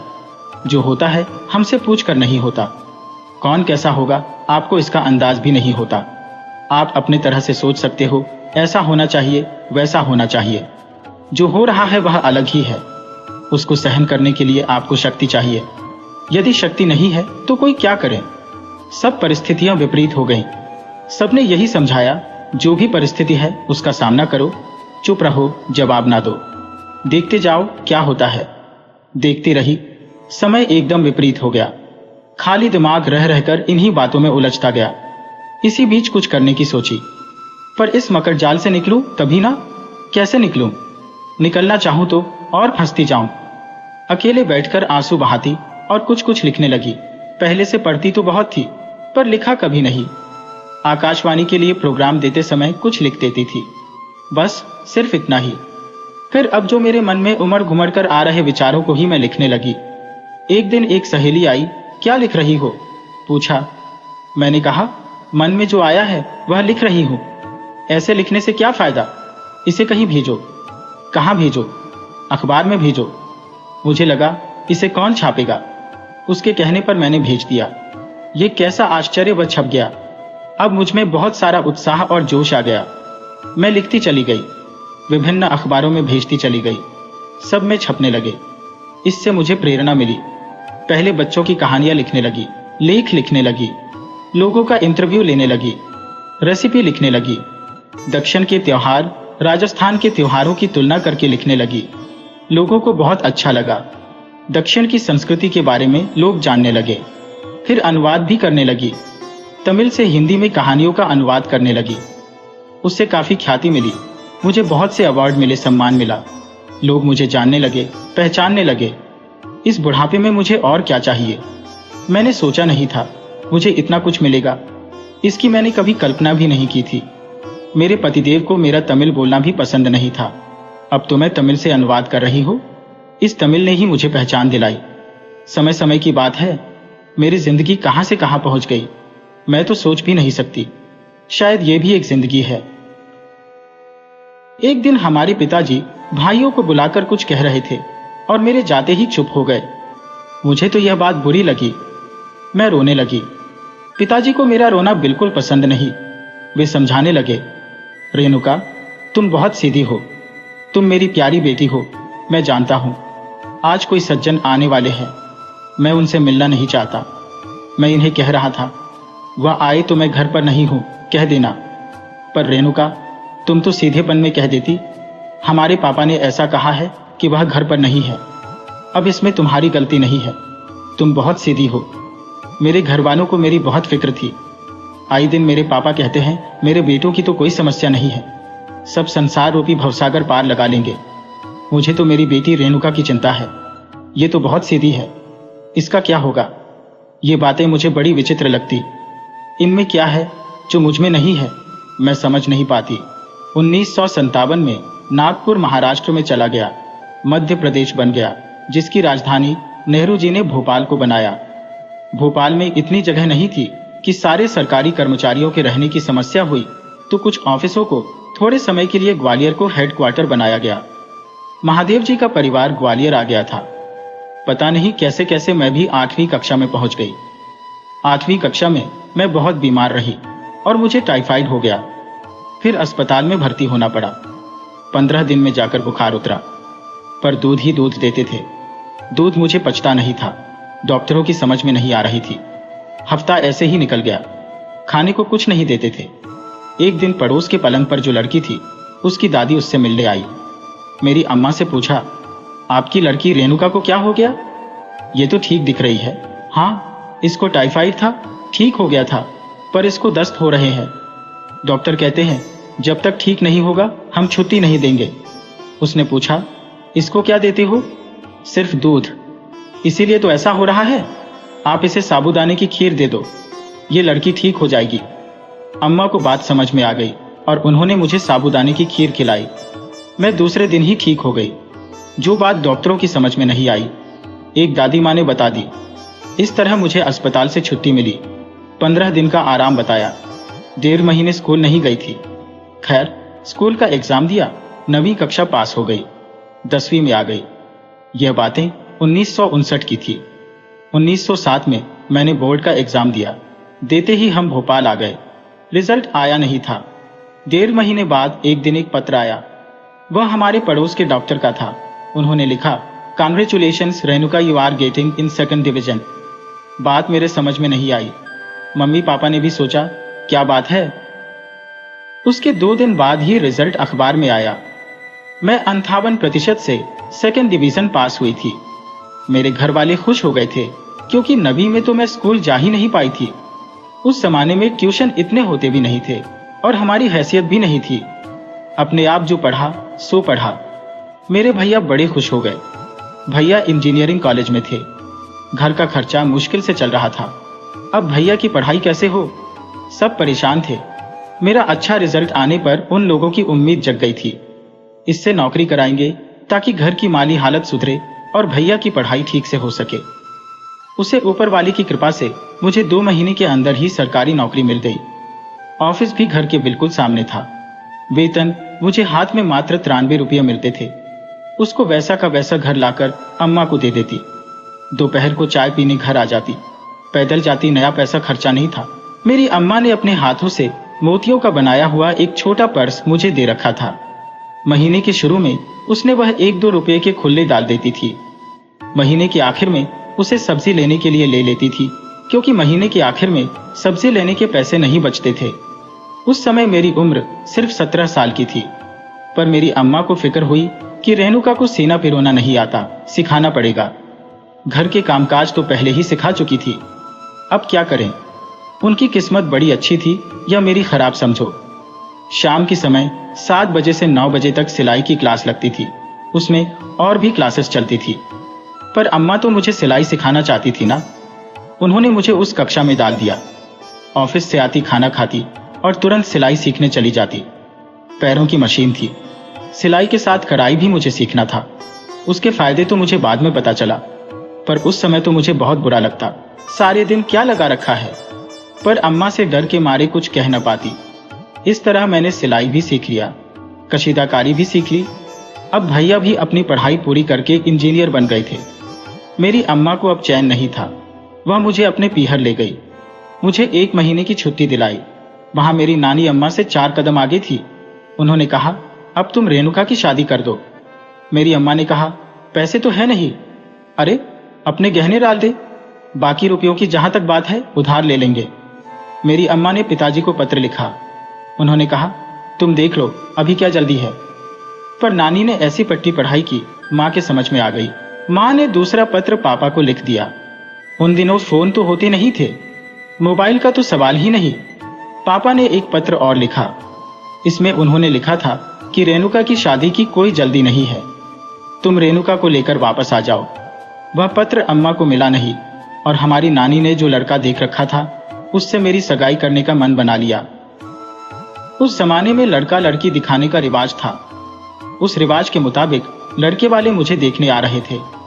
मेरी नानी मुझे कुएं के पास पिछवाड़े में ले जाकर बार बार समझाने लगी, देख रेणुका, लड़के को देखकर तुम मना मत कर देना।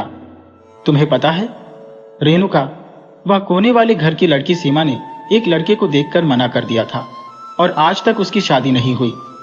ममता को तो तुम जानती ही हो रेणुका, उसने भी लड़का काला है इसलिए मना कर दिया। उसे उसके बाद और भी बुरा मिला। मैं सिर्फ 18.5 साल की, मुझे इतना ज्ञान नहीं था। वैसे भी मैंने बताया, मैं दब्बू और डरपोक किस्म की लड़की थी। मेरी माँ मुझे बहुत दबाकर रखती थी। नानी से मुझे डरना तो था ही, पापा भी पास में नहीं थे, किसी से क्या कहती। अंदर ही अंदर मैं डरी हुई थी। लड़का देखने दिखाने का समय आ गया। भगवान की दया से मैं दिखने दिखाने में ठीक ठाक ही थी, तो मना करने का सवाल नहीं। पर वह लड़का मुझे अच्छा नहीं लगा। पर मेरी हिम्मत कहाँ उसे मना कर दूं। नानी ने पहले ही पट्टी पढ़ा रखी थी, मना नहीं करोगी। साहसी तो मैं थी ही नहीं। अब क्या हो, एक भारतीय लड़की को जिसके पल्ले में बांध दो, फिर उसे चुपचाप उसके पीछे गाय जैसे चलना होता था। अब भी कोई विशेष अंतर तो नहीं आया है। फिर भी लड़कियां अब हिम्मती हो गई हैं, होना भी चाहिए। मेरी अम्मा ने यह तो कहा था कि मेरे पिताजी को आने दो, पर नानी तो उनसे भी तेज थी और बोल्ड भी। उन्होंने कहा कि कुछ नहीं होता है, हम तो सगाई कर देते हैं, शुभ कार्य में सोचना नहीं चाहिए। और नानी ने सगाई करवा दी। पापा का पत्र 2 दिन बाद आ गया, तुम शादी ब्याह की बातों को छोड़कर यहाँ आ जाओ, अभी रेणुका की शादी की कोई जल्दी नहीं है। पत्र आते घर में हंगामा हुआ। खैर, यहाँ से दूसरा पत्र अम्मा ने लिख दिया। यहाँ तो सगाई हो चुकी है, अब शादी की तैयारी करनी है, 1 महीने के अंदर ही शादी होगी। यह तो मिलिट्री ऑर्डर था, पर उस समय हमारे घर वालों के समझ में नहीं आई या ना समझने का नाटक कर रहे थे। ये बात मुझे बाद में समझ आई, यह मुझे फंसाने का षड्यंत्र रचा गया था। पापा सीधे साधे उनकी चंगुल में फंस गए। मरता क्या न करता। शादी की तैयारियां होने लगी, उन लोगों की मांग बढ़ने लगी। फिर भी नानी वही रिश्ता करने पर अड़ी रही। जहां जहां से उधार लेने की सोची थी, सबने मना कर दिया। इस बीच एक गुमनाम पत्र आ गया। उसमें लिखा था, आपने जिस लड़के के साथ अपनी लड़की की सगाई करी है वह हार्ट का पेशेंट है। डॉक्टर ने उसको शादी करने के लिए मना किया है। आपकी लड़की की जिंदगी बर्बाद हो जाएगी। इस पत्र को देखकर घर में हंगामा हो गया। लड़के वालों के पास पत्र को ले जाकर दिखाया। अरे, यह तो हमारे किसी दुश्मन की कारस्तानी है। मेरा बेटा तो फुटबॉल का प्लेयर है। हमारी फैमिली के डॉक्टर से पूछ लो। पापा सीधे साधे अड़ोसी पड़ोसी से पूछा। सबने कहा, नहीं, लड़का बहुत अच्छा है। डॉक्टर ने भी कह दिया, लड़के को कोई बीमारी नहीं है, लड़का एकदम तंदुरुस्त है। पापा ने सोचा, चलो एक समस्या और हल हो गई। जहां जहां पर रिश्तेदारों से कर्ज मिलने की पापा को उम्मीद थी, वहां उन्हें निराशा ही हाथ लगी। अब पैसे की समस्या तो मुंह बाई खड़ी थी। खैर, मेरी नानी ने ज्यादा ब्याज की दर पर व्यवस्था कर दी। दामाद जी, आप भोपाल जाकर रुपए भेज देना, वहां तो इंतजाम हो ही जाएगा। यहां तो ब्याज दर महंगा ही होगा। खैर, इन सब बातों के होते हुए मेरे मन की बात को किसी ने नहीं पूछी। मैं दोनों तरफ से परेशान थी। एक तरफ पापा पैसों के लिए परेशान हो रहे हैं और दूसरी तरफ लड़के को हार्ट पेशेंट बता दिया था। इसके अलावा पैसों की मांग भी कर रहे हैं। मन बहुत ही व्यथित था। मेरे मन में कोई खुशी नहीं थी। बाल विवाह होता तो समझ नहीं होती है, मिठाई और गहने की खुशी होती है। यह तो ऐसा भी नहीं था। यह कैसी अनोखी शादी थी। खैर, साउथ में 3 दिन की शादी होती है, इस जमाने में भी। ऐसे ही 3 दिन बारात ठहरी। नानी ने बड़े दिल से खर्च किया। वाहवाही जो लूटनी थी ना, मुफ्त का चंदन घिस मेरे नंदन वाली बात थी। मेरा मन बहुत खिन्न था, पर मैं कुछ कर नहीं सकती थी। ससुराल की आर्थिक स्थिति बहुत कमजोर थी। ससुर जी बड़े ओहदे पर थे। मेरी सास उनकी दूसरी पत्नी थी। पहली पत्नी मर चुकी थी। पहली वाली के 2 लड़के थे, वे सेटल थे। मेरी सास की 2 लड़कियां और 1 लड़का था। लड़कियां शादीशुदा संपन्न घरों में थी। ससुर जी के देहांत के बाद सास एकदम अकेली हो गई। सबसे छोटा लड़का, वह मां के प्यार में बिगड़ा हुआ था। सेंट्रल गवर्नमेंट की नौकरी तो थी, पर बड़े शहरों में किराए के मकान में रहते हुए 3 जनों का गुजारा बहुत मुश्किल था। मेरी सास संपन्नता में रही हुई थी, उसका हाथ खुला हुआ था। पर क्या कर सकते हैं, जितनी लंबी चादर उतना लंबा ही पैर फैलावो। पति श्रवण कुमार जैसे एक्टिंग करता था। वहां के रीति रिवाज, नियम कायदे, संस्कार बिल्कुल अलग थे। मैं एकल परिवार में पली बड़ी थी। मैंने पहले ही कह दिया, मैं डरपोक सीधी डब्बो किस्म की लड़की थी। लोगों की दुअर्थी बातों का अर्थ नहीं समझ सकती थी। लोगों ने मेरे भोलेपन का फायदा उठाया। सामने के घर में ही ननंद रहती थी। उसका भी अपना दखल अंदाजी बड़ा अखरता था। वैसे तो स्वभाव की अच्छी थी। उसका पति हमेशा चाहता ससुराल वाले उसकी जी हुजूरी करें। खैर, मैं उस वातावरण में रह रही थी। एक त्योहार आया। उसमें उन लोगों को बहुत कुछ पाने की उम्मीद थी। मेरे पिताजी ने रुपए भेज दिए थे। वह रुपए उन लोगों को कम लगे तो पति मुकेश ने उसे वापस भेज दिया। घर वालों की अनुमति के बिना मैं पत्र नहीं लिख सकती थी। यदि लिखूं तो उन्हें दिखाना अनिवार्य था। पत्र को वे लोग ही पोस्ट करते थे। इस तरह मुझे कोई आजादी नहीं थी। मन बहुत ही खिन्न था। इसके अलावा चूल्हे पर खाना बनता, मुझे बनाने में दिक्कत होती थी। मेरा मजाक बनाया जाता। मेरे पीहर में नल लगे हुए थे। गवर्नमेंट क्वार्टर्स थे। बाथरूम, रसोई और चौक सब में अलग अलग नल। यहाँ पर नहाने के लिए नमकीन पानी कुएं से खींचकर भरना पड़ता था। ताज़ा पानी पीने के लिए हैंडपंप को हाथ से चलाकर पानी निकालना पड़ता था। बहुत ताकत लगती थी। ऐसे काम मैंने कभी किया नहीं था। मैं चुप रहती, कुछ नहीं बोलती, माँ बाप को भी कह नहीं सकती। ऐसे ही दिन गुजर रहे थे। मुझसे कुछ गलती हो जाती तो सासू माँ पति से शिकायत करती तो वह कहते, जो चप्पल पैर के लिए ठीक नहीं उसे फेंक देना चाहिए। यह कोई मुहावरा होगा, पर मेरे समझ से बाहर था। बार बार कहने के बाद मेरे समझ में आया। शादी के 6 महीने हो गए थे तो मेरी माँ ने हमें बुलाया। बड़े नखरे के साथ मैं पति के साथ पीहर गई। मैं काफी कमजोर हो गई थी। मुझे देखकर अम्मा और अप्पा को बहुत बुरा लगा, पर वे मुझसे कुछ नहीं बोले। पतिदेव ने अपना चेहरा फूला ही रखा था। मेरे घर वालों ने मुझसे पूछा, रेणुका, क्यों, क्या बात हुई? इसका जवाब में क्या देती? मुझे स्वयं पता नहीं। शायद उन्हें लगा जैसा उनका आवभगत होनी चाहिए, जिसकी उन्हें उम्मीद थी वह नहीं हुआ, जबकि मेरे मम्मी पापा ने अपनी हैसियत से ज्यादा ही किया था, इन लोगों की हैसियत से भी ज्यादा किया था। खैर, मुझे पीहर में ही थोड़े दिन रहने के लिए छोड़कर चले गए। 1 महीना हो गया, मुझे बुलवाया नहीं। मम्मी पापा परेशान, क्या बात होगी? मुझे पता था मेरे ना होने से उनका आर्थिक संतुलन थोड़ा ठीक हो जाएगा, यही सोचकर नहीं बुलाया होगा। पर इस बात को एक लड़की अपने मुंह से कैसे कह सकती? एक दिन मेरी मम्मी ने कहा, रेणुका, तुम मुझे आना है ऐसा पत्र दामाद को लिख दो। मुझे यह बात बिल्कुल स्वीकार नहीं थी। अफसोस, मरता क्या न करता। पत्र लिखना पड़ा। पतिदेव ने मेरे पिता को पत्र लिखकर कहा कि मुझे वहां से गाड़ी में बैठा दें तो मैं यहां स्टेशन आकर ले जाऊंगा। खैर, यह समस्या भी हल हो गई। फिर जिंदगी अपने ढंग से चलने लगी। उसमें भी रोड़ा आ गया। पतिदेव के चिकन पॉक्स हो गया। उस समय तो मुझे क्वारंटाइन पता नहीं था। क्वारंटाइन में पतिदेव चले गए। एक ही कमरा, उसमें पतिदेव, मैं और मेरी सास रात को तो रसोई में सो जाते, पर पूरा दोपहर कहाँ रहती, एक बड़ी समस्या। कभी कुएं के पास, कभी बरामदे में, कभी पीछे आंगन में, ऐसे ही 20 दिन तक समय बिताया। अब कोरोना आया तो क्वारंटाइन क्या होता है मुझे पता था। खैर, समय सबका मरहम है। मैं भी थोड़ी थोड़ी एडजस्ट हो गई। सब ठीक ठाक चल रहा था। मेरी जिंदगी ऐसे ही है, ऐसा मैंने सोच लिया था। अपने आप को इसके अनुकूल डाल भी लिया था। दिवाली का पर्व आया। बड़े उत्साह से सब कुछ मिठाइयाँ वगैरह बनी। दक्षिण में नरक चतुर्थी को ही दिवाली मनाते हैं। असुर के मरने के कारण खुशी में सुबह 3-4 बजे उठकर सब लोग तेल मालिश कर नहाते हैं। अपनी हैसियत के अनुसार सब नए कपड़े पहनते हैं। बच्चों से लेकर बूढ़े तक वहां नए कपड़े पहनने का रिवाज है। हम लोग भी सुबह जल्दी उठ गए, नहा धो लिए, भगवान को भोग लगा रहे थे। इतने में किसी के गिरने और चिल्लाने की आवाज आई। मेरे पतिदेव भागकर कुएं के पास गए। वहां पर मकान मालिक गिरे पड़े थे। मेरे पति भी उन्हें उठाने गए तो वे भी वहीं गिर गए। मैंने सोचा क्या हो गया।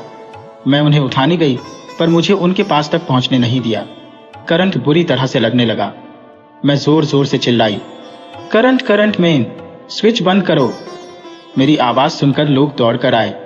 मेन स्विच ऑफ किया, ऑफ। लोगों ने दोनों को उठाया। मकान मालिक तो सही थे, मेरे पतिदेव नहीं उठ पाए। डॉक्टर को बुलाया, उन्होंने ही इज़्नो मोर कह दिया। हंगामा हो गया। सामने जो ननंद के घर वाले रहते थे वे भी दिवाली पर अपने गांव चले गए। मैं और मेरी सास ही रह गए। त्योहार का दिन, पर क्या कर सकते थे। पूरे मोहल्ले वालों ने दिया नहीं जलाया, न पटाखे फोड़े। पर इन सब से मेरा क्या, मेरी जिंदगी सूनी हो गई थी। मुझ पर पहाड़ टूट पड़ा था। जिंदगी का सही मायना भी समझ नहीं पाई थी। एक सीधी सादी अकेली लड़की हो तो लोग तरह तरह की बातें करेंगे। इसकी किस्मत खोटी है। रेलगाड़ी से ही माँ बाप आ सकते थे। उन्हें आने में 2 दिन लगे। तीसरे दिन वे पहुंचे। फिर तो बहुत सारे रिश्तेदार आ गए। तरह तरह की बातें होती रही। पति के ऑफिस वाले भी आए। उन्होंने हमारे पिताजी से कहा, हम आपकी बेटी को नौकरी दे देंगे। सरकारी नौकरी थी। इस बीच मम्मी पापा जान चुके थे, इसे अकेली छोड़ नहीं सकते, हम साथ ही ले जाएंगे। न बीमा के रुपए मिले, न किसी चीज का। सब कुछ माँ के नाम से करा रखा था। ना उन्होंने कोई चीज मुझे दी। मेरे पिता ने कहा, हमें कुछ नहीं चाहिए। रेणुका, तुम हमारे पास हो, हमारे लिए बहुत है। मेरी माँ मेरे लिए बहुत ही परेशान हुई। बार बार कहती, मेरी लड़की सदा ऐसी रहेगी क्या? उसने तो दुनिया में कुछ भी नहीं देखा। यह तो मेरी इकलौती लड़की है। मेरे पापा ने कहा, वह कैसे रहेगी? यह तो तुम पर निर्भर है। मेरी माँ ने बड़े आश्चर्य से उनकी ओर देखा। क्या कह रहे हो? यह तो हम पर निर्भर है। हम उसे कैसा देखना चाहते हैं? तुम सोच लो, यह मेरी कुंवारी लड़की है। इसे पढ़ाना है, लिखाना है और अच्छी जगह शादी करना है। वे आगे बोले, जो गलती हमने पहले कर दी उसको सुधारना है। भगवान ने हमें सुधारने का मौका दिया, ऐसा सोचो। सब कुछ हमारी सोच पर निर्भर है। जैसा हमारी सोच होगी वैसे ही हमारे कार्य होंगे। इस समाज का क्या होगा? समाज? समाज को तो हम लोगों ने बनाया है। हमसे ही समाज बनता है। हम जैसे चाहें वैसे कर लें। हम में हिम्मत होनी चाहिए। खैर, अब बिल्कुल चुप रहो, यहां कोई बात मत करो। यह सब बातें मेरे समझ में नहीं आई। अपने कपड़े आदि को समेटकर मम्मी पापा ने जो दिया था उसे लेकर 13 दिन के कार्यक्रम के संपन्न होते ही हम लोग रवाना हुए। वहां मुझे रखने वाला भी कोई नहीं था, पर सासू माँ ने मुझे पत्र लिखने के लिए कहा। ननद ने भी आते रहने को कहा। सब दिखावा मात्र था। खैर, मुझे भोपाल ले आए। जितनी मुंह उतनी बातें। सारे मिलने जुलने वाले पूछने आ गए। मैं किसी के सामने गई नहीं। सब अम्मा से कुरेद कुरेद कर पूछ रहे थे। अम्मा बहुत परेशान हो गई। मुझे तो सोने के लिए कह दिया। मैं तो चादर ओढ़ कर लेती रही। एक हमारे खास पहचान की औरत थी, उसने राय दी, रेणुका को डॉक्टर बनाओ। मेरी अम्मा ने कहा, ये तो साइंस स्टूडेंट नहीं है। तो क्या हो गया, 2 साल साइंस पढ़ लेगी। सुनकर मुझे भी बहुत अच्छा लगा। मुझे साइंस पढ़ने की बहुत इच्छा थी, पर पापा बोले, हमें यह सोचना चाहिए कि कुछ आमदनी भी होनी चाहिए। उसके बाद मैंने सोच लिया, मैं जो कुछ करूंगी अपने पैर पर खड़े होकर ही करूंगी। मेरी सरकारी नौकरी रिजाइन करने से चली गई थी। फिर उन्होंने एडवर्टाइजमेंट किया, तब मैंने अप्लाई कर दिया। इंटरव्यू हुआ और मेरा सिलेक्शन हो गया। इन सब में सिर्फ 2 महीने का ही समय लगा। 2 महीने बाद ही मैंने नौकरी ज्वाइन कर ली।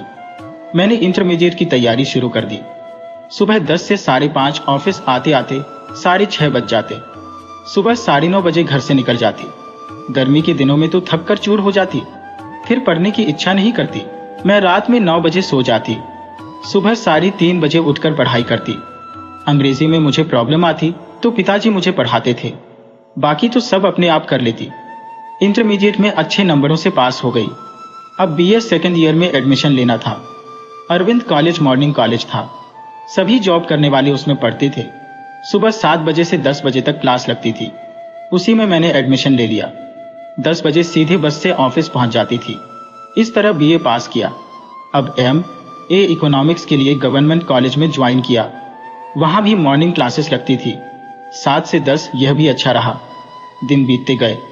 मैंने अपने आप को पढ़ाई में और ऑफिस के कामों में लगा लिया था। मेरे अम्मा पापा को मेरी हमेशा चिंता रहती थी।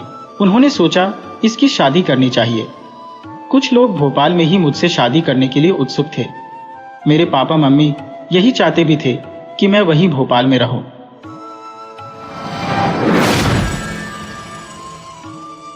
वीडियो अच्छी लगी हो तो इसे लाइक करें और ऐसे ही मज़ेदार कहानियों के लिए चैनल को सब्सक्राइब करें और बेल आइकन दबाएं।